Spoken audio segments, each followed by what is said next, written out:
Bienvenidos a nuestra escuela bíblica. Hoy vamos a reflexionar sobre el capítulo 5 de Hebreos, que como sabéis no empezamos tema o sección, sino que continuamos con el argumento que se mencionó en el capítulo 4, que presentaba a Jesús como sumo sacerdote. Recordamos que la figura del sumo sacerdote aparece en el Nuevo Testamento. El primer sumo sacerdote que se nos presenta fue Aarón. Eran elegidos de la tribu de Leví y su función era hacer expiación por los pecados del pueblo una vez al año, entrando en el lugar santísimo. Dicho esto, pasemos a la lectura de Hebreos 5 desde el versículo 1 hasta el versículo 3. Y dice: porque todo sumo sacerdote tomado de entre los hombres es constituido a favor de los hombres, en lo que a Dios se refiere, para que presente ofrendas y sacrificios por los pecados, para que muestre paciente con los ignorantes y extraviados, puesto que él también está rodeado de debilidad. En estos tres primeros versículos se nos explica las características que todo sumo sacerdote poseía, que básicamente son dos: simpatizar por el pueblo y ser elegido por Dios para este ministerio. En el versículo 1 dice: porque todo sumo sacerdote tomado de entre los hombres, esta es la primera característica, ha de ser elegido de entre los hombres. ¿Y por qué? Pues porque el que ha de representar a los hombres delante de Dios ha de ser capaz de entenderlos, ha de pasar por las mismas situaciones que un hombre pasa a fin de poder representarlo. La otra cosa que se menciona es que es constituido a favor de los hombres.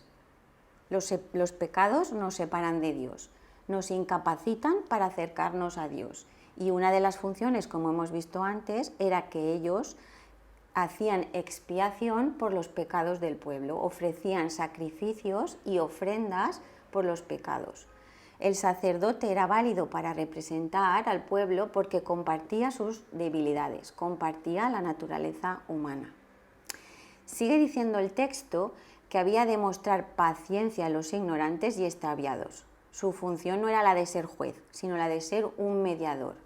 ¿Qué significa aquí paciente?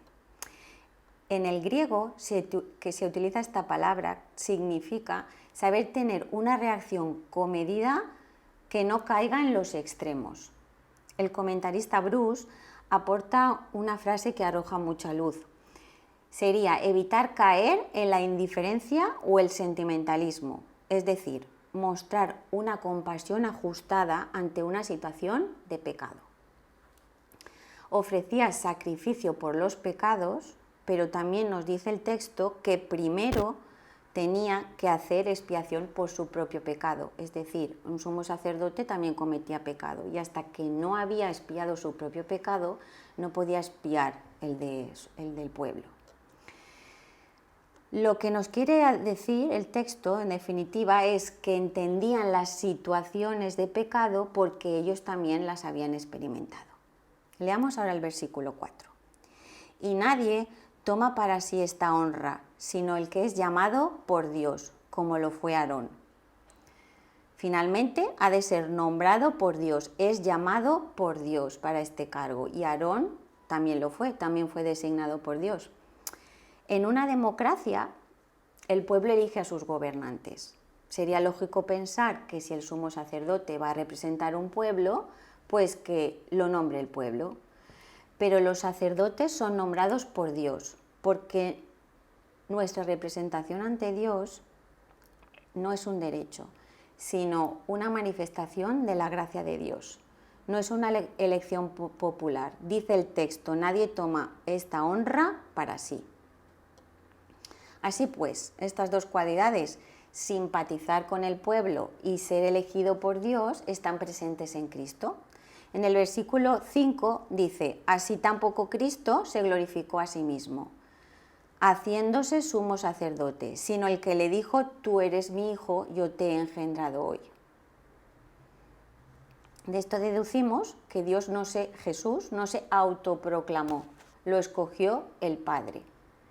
La segunda cualidad que dice simpatizar con los hombres, en el versículo 7, también es cumplida por Dios, porque dice, y Cristo en los días de su carne, ofreciendo ruegos y súplicas. Al mencionar los días de su carne, nos está hablando cuando Jesús se humanó. Y cuando Jesús se humanó, experimentó dolor, angustia, tentación, humillación, crítica y todo a fin de entendernos. Dice el versículo, ofreciendo ruegos y súplicas con gran clamor. ¿A dónde nos transporta esta frase? Pues un lugar donde el Señor sufrió y padeció fue Getsemaní. Nos transporta a Getsemaní. Nos dicen los evangelios que lloró por angustia, tenía una angustia del alma. En Lucas 22:44 dice, y estando en agonía, oraba más intensamente, y era su sudor como de gotas de sangre. La idea, lo que tenemos que aprender es que nadie puede descalificar a Jesús como ministerio, en su ministerio de intercesor entre Dios y los hombres. El argumento de tú no vales porque no me entiendes no está justificado, porque Jesús ha vivido lo mismo que nosotros vivimos cuando se humanó. Ahora bien, se humanó pero sin pecado. Jesús no pecó. Si Jesús se compadece de nuestra debilidad, no es porque conoció pecado, sino porque conoció la lucha contra el pecado, la tentación, el hambre, sed, cansancio, traición por sus amigos. Lo conoció todo a fin de entender nuestra condición para representarnos. Sigamos viendo. Dice, fue oído a causa de su temor reverente, en el versículo 7. Cristo fue oído porque fue reverente. Fue zarandeado por la angustia, pero su actitud no fue la de vacilar, fue de sumisión, de respeto y de temor a su Padre. Recordemos las palabras que mencionó, pase de mí esta copa, pero hágase tu voluntad. Y además Jesús podía haber evitado el sufrimiento, podía haber evitado la muerte. Dice el versículo 8, y aunque era hijo, no dice porque era hijo, dice y aunque era hijo, por lo que padeció, aprendió la obediencia. Y aunque era hijo, aunque podría haberlo evitado, no lo hizo. ¿Por qué sufrió entonces hasta el fin? La respuesta es por obediencia, por respeto a la voluntad de Dios. Pase de mí esta copa, pero hágase tu voluntad. Dice el versículo 8, por lo que padeció, aprendió la obediencia. ¿No nos causa sorpresa que el Hijo de Dios tuviera que aprender obediencia? ¿Que no era obediente? Al nacer como hombre, tuvo que aprender obediencia, pero en el sentido de sujetar su voluntad al Padre. Necesitaba sufrir para quitar el pecado del mundo. Obediencia a través del sufrimiento. Cuando criamos a nuestros hijos, si no se portan como es debido, los corregimos o castigamos. Pero Jesús no fue desobediente. Entonces nos enseña el texto también que la obediencia trae sufrimiento, trae oposición, trae crítica y que el Señor a menudo permite el sufrimiento en nuestras vidas para utilizarnos para su servicio. Aquí en Getsemaní el más claro ejemplo de ello. El más claro ejemplo de lo que le costó a Jesús ajustar su voluntad a la de su Padre. Obediencia, no sea como yo quiero, sino como tú quieres. Supone que tuvo que luchar contra su deseo y lo que era la voluntad de su Padre. Cabe preguntarnos, llegados aquí, para reflexionar, ¿qué tipo de sumo sacerdote nos conviene? ¿El que pasó por Getsemaní y conoció el sufrimiento y la lucha, o uno distante que no ha pasado por situaciones humanas? Versículo 9. Y habiendo sido perfeccionado, dice, otra vez, otra de estas preguntas que nos choca en la mente. ¿Cómo? ¿No era perfecto? La perfección aquí tiene que ver con el proceso de sufrimiento y todo lo que aprendió en torno a la obediencia. La perfección de la que aquí se nos habla tiene que ver más bien con una perfección moral, porque Jesús es sin pecado, ya era perfecto. El perfeccionamiento se refiere aquí a su preparación y capacitación para su ministerio. Él se ofreció ante Dios, el único sacrificio capaz de quitar el pecado, y dio su vida voluntariamente por nosotros. Y habiendo sido perfeccionado, vino a ser autor de eterna salvación. Autor de salvación. Jesús fue autor de salvación, en el sentido que forja el camino por el que debemos seguir. ¿Pero para quiénes? Pues dice el texto, para los que le obedecen. Ser creyente es también obedecer a Cristo. Hay una estrecha relación entre desobediencia e incredulidad, como también la hay entre fe y obediencia. Y es que, hermanos, nuestra vida es aprender a decir, hágase tu voluntad, aunque cueste lágrimas y sufrimiento. Y acaba diciendo en el versículo 10, fue declarado por Dios como sumo sacerdote según la orden de Melquisedec. El orden de Melquisedec será desarrollado en el capítulo 7 y allí lo estudiaremos en profundidad. Lo que quiero que nos quedemos de enseñanza en el texto de hoy es la maravillosa consecuencia del perfeccionamiento que padeció Jesús, y es que tenemos un sumo sacerdote que nos entiende e intercede por nosotros. Pasemos a ver ahora el solemne aviso que nos da el autor de Hebreos, descrito en el capítulo 5 desde el versículo 11 al 14. Nos avisa de un peligro de inmadurez, de estancarnos y no avanzar en el conocimiento de la palabra. Leemos desde el versículo 11 al 14. El autor de Hebreos desea compartir aprendizajes sublimes con sus oyentes, pero no puede, porque ellos no han avanzado en el conocimiento de la Escritura para poder edificar una enseñanza más profunda. Una característica de la palabra de Dios es que cuanto más la estudiamos, más revelación tenemos, más relación vemos entre las partes, más asociamos y más conectamos unos textos con otros. Y el Espíritu Santo nos abre los ojos a nuevas dimensiones, ¿vale? En los versículos del 11 al 14 nos dice esto que acabamos de explicar. Acerca de esto tenemos mucho que decir y difícil de explicar, por cuanto os habéis hecho tardos para oír. Se han hecho sordos en vez de oidores. Más concretamente les dice, os habéis hecho tardos para oír, lo cual indica que si se han hecho es porque en un principio sí que oían y creían, pero ahora se habían vuelto sus mentes perezosas. La mente es muy importante en la vida cristiana. Debemos ponerla a reflexionar y a razonar la palabra de Dios. Somos llamados a conocer la palabra y eso se hace estudiando y entendiendo. La Biblia no dice que solo lean los listos, pero ojo, no solo basta con leer, hay que ser también hacedores.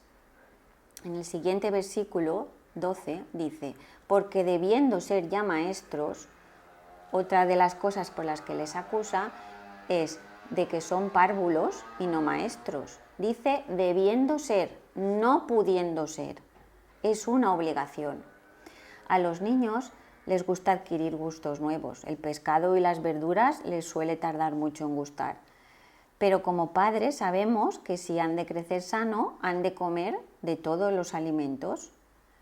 Dios en su palabra nos da una dieta equilibrada. Tenemos epístolas, tenemos historias, tenemos poesía, tenemos genealogía, un surtido de sabores del que no debemos descartar ninguno. No puedo decir yo solo voy a leer los evangelios o el Apocalipsis lo dejo estar porque no lo entiendo. Hemos de empaparnos de todo el consejo bíblico. Debemos masticar carne diariamente para avanzar sin caer en las trampas de este mundo. Si conocemos la palabra de Dios, conoceremos el consejo de Dios. Podemos compararlo a la educación. La educación va en progreso. Primero infantil, después primaria, después la ESO. Cada etapa requiere su tiempo, no podemos saltarnos cursos. Lo que sí es grave es que después de 20 años yendo al colegio no sepamos ni el alfabeto. Los lectores de Hebreos no sabían explicar el Evangelio, no sabían el ABC de las Escrituras. Peor aún, habían conocido los rudimentos, pero los habían perdido por no practicarlos. Cito una frase de un comentarista muy interesante. Si lo oscuro no se te va aclarando, entonces las cosas claras se te irán oscureciendo. Si no avanzamos en la vida cristiana, retrocederemos. Continúa diciéndoles, sois bebedores de leche y no de carne. Beber leche es bueno, si eres un bebé necesitas la leche. Pero volver a empezar las enseñanzas de la justificación por la fe después de muchos años de creyente debería encender todas nuestras alarmas, porque no es un progreso lógico de educación. Los llama niños en vez de adultos en el versículo 13, inexpertos en la palabra de justicia. Es lamentable si tenemos una mentalidad de niño a los 30 años, por ejemplo. La vida cristiana es experiencia de conocimiento constante de Dios. Hemos de anhelar pasar de inexpertos a expertos, crecer en la palabra de justicia, aquella que inculca justicia en nosotros. El mundo que vivimos es complejo y necesitamos descubrir qué principios deben arrojar luz a las situaciones que vamos a encontrar. Llegar a la madurez es saber discernir entre el bien y el mal. Y dice, para los que tienen el uso ejercitado de los sentidos. ¿Cómo se aprende a cocinar? Cocinando. ¿Y a leer? Leyendo. ¿Cómo entreno mis sentidos para saber qué debo decir, qué debo escuchar? Ejercitándolos para el uso correcto. Cómo vivamos la palabra de Dios ante las situaciones de la vida abrirá nuestro discernimiento de los sentidos. Es un aprendizaje para la vida. Y esto es un aviso que se dio a los hebreos, pero que hoy en día ningún creyente debemos descuidar. Y aquí acabamos la clase de hoy, no sin antes dejaros unas preguntas que nos mueven a reflexionar sobre nuestro andar diario. La primera sería, ¿qué luchas tenemos en el proceso de someter nuestra voluntad a la de Cristo? La segunda, ¿qué entendemos por tener los sentidos ejercitados para el uso? Y la tercera, ¿por qué hay creyentes que solo quieren leche y no quieren alimento sólido? ¿Qué les impide madurar? Acordémonos de buscar durante la semana un momento para reflexionar y para leer el capítulo 6 de Hebreos, que nos trae una advertencia muy importante que veremos la próxima semana. Gracias por vuestra atención.